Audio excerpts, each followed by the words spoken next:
Assalamualaikum warahmatullahi wabarakatuh. Perkenalkan, nama saya Sundari Fitri dari kelas TBI 5 semester 2, jurusan Pendidikan Bahasa Inggris. Saya akan menjelaskan sedikit tentang diksi. Nah, apa itu diksi? Diksi merupakan sistem atau proses pemilihan kata yang tepat dalam penulisan untuk mendukung pengungkapan gagasan dan pendapat yang baik dan benar sesuai dengan tujuan yang dimaksud. Diksi juga memiliki beberapa tahapan atau syarat. Yang pertama adalah ketepatan dalam pemilihan kata saat menyampaikan gagasan. Tentu ketika kita ingin memberikan pendapat, memberikan gagasan, kita perlu memilih kata yang sesuai yang kita maksud, yang benar dan sesuai dengan ejaan. Diksi perlu dipahami dan perlu dimengerti oleh orang agar orang-orang atau masyarakat mengerti dan mudah memahami apa yang kita sampaikan. Kemudian, penulisan memiliki kemampuan membedakan nuansa dengan makna sebuah kata sehingga dapat mendukung gagasan yang akan disampaikan.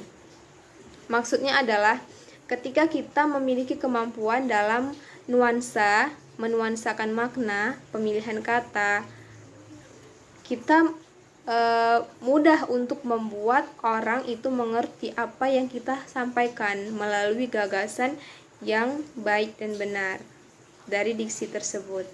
Yang ketiga yaitu menguasai macam-macam kosakata yang dapat dimanfaatkan dengan baik dan benar dan kalimat yang jelas. Ketika kita sudah menguasai kosakata macam-macamnya, kita tentu bisa menuansakan kata tersebut ketika kita memilih kata.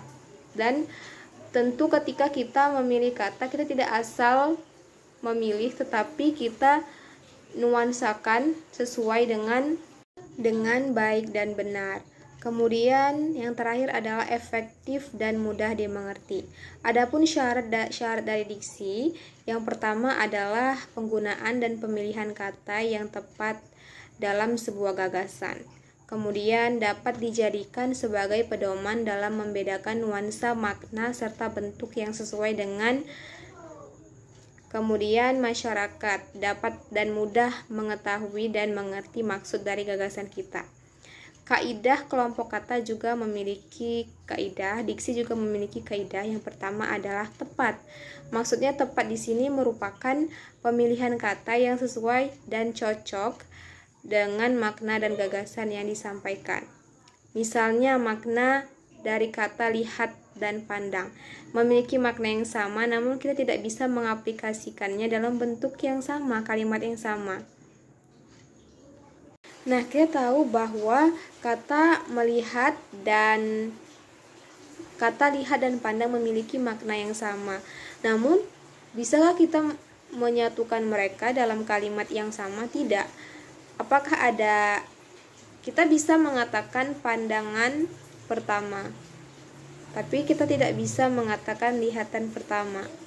Jadi kesimpulannya, kata lihat dan pandang itu memiliki makna yang sama, tapi tidak bisa diaplikasikan dalam bentuk makna yang sama.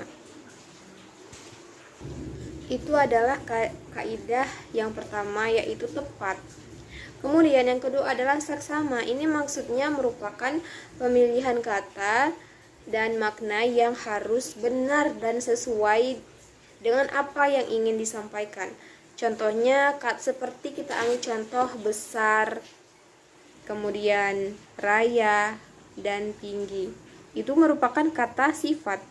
Nah, ini merupakan hanya saja kita tidak bisa dan tidak pernah mendengarkan ataupun menggunakan kata hari tinggi, yang ada hari besar, hari raya.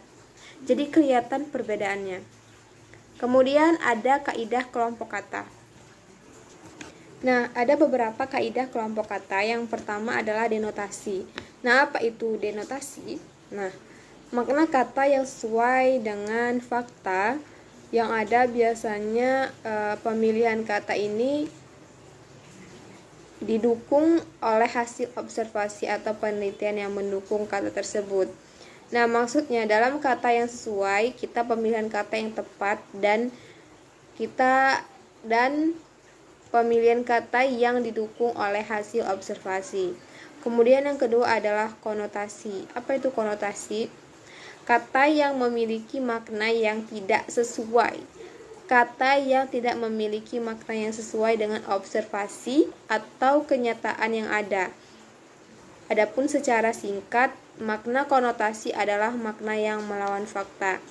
Jadi, makna dari konotasi ini adalah kalimat yang tidak sesuai dengan observasi atau melawan fakta.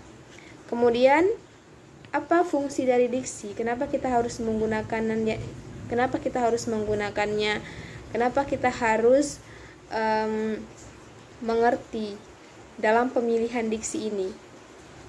Yang pertama adalah membantu pembaca atau pendengar dalam memahami gagasan atau pendapat yang disampaikan pembicara atau penulis, baik tulisan maupun lisan. Maksudnya di sini ini akan memudahkan pembaca atau pendengar ketika mereka berusaha untuk mengerti apa yang sedang kita katakan melalui pemilihan kata, gagasan. Maka dari itu perlu dipahami tentang pemilihan kata secara baik dan benar agar memudahkan orang untuk memahaminya. Kemudian yang kedua adalah membuat komunikasi menjadi lebih efektif.